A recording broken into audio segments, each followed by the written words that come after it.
Hello বন্ধুরা, আসসালামু আলাইকুম। সিনহা কিচেনে আপনাদের সকলকে স্বাগতম। আশা করি সবাই ভালো আছেন। আজ আমি আপনাদের সঙ্গে শেয়ার করতে চলেছি অতি সাধারণ একটা তরকারি রেসিপি। সেটা হচ্ছে করলা ভাজি। খুব সাধারণভাবে আমি ভাজিটা করব, এ কারণে আমি সবগুলো উপকরণ আগে থেকেই গুছিয়ে নিয়েছি।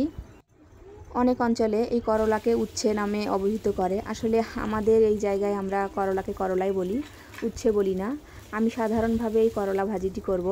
যদি আপনাদের ভালো লেগে থাকে তাহলে ট্রাই করে দেখবেন। চুলায় একটি কড়াই দিয়ে তাতে পরিমাণ মতো তেল দিয়ে দিলাম। তেল দেওয়ার পর এতে একে একে পেঁয়াজ কুচি, মরিচ কুচি এবং রসুনের কোয়া দিয়ে একটু হালকা ভেজে নিয়ে তাতে আমি দুটো শুটকি মাছ দিয়ে দিয়েছি। এখন এগুলো একটু হালকা ভেজে নিয়ে তাতে আমি যে আলুটা কেটে পরিষ্কার করে নিয়েছিলাম সেটা দিয়ে দিলাম। তো করলা আলু আমি একসঙ্গে দিইনি, কারণ করলাটা গলে যাবে এই কারণে।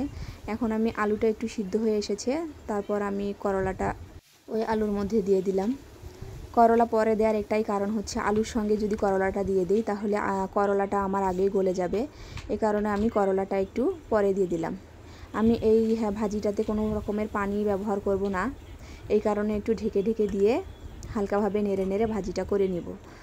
তো বন্ধুরা, আবার আরেকটু ঢেকে দিলাম যে একটু ভাপে ভাপে সিদ্ধ হোক। আপনারা হয়তো বা অনেকেই অনেক রকম করে করলা ভাজি করে খেয়ে দেখেছেন। এভাবে একদিন করে খেয়ে দেখবেন। গরম ভাত বলেন, রুটি বলেন, সকালের পরোটা বলেন, এই করলা ভাজিটা দিয়ে খেতে অনেক সুস্বাদু হয়।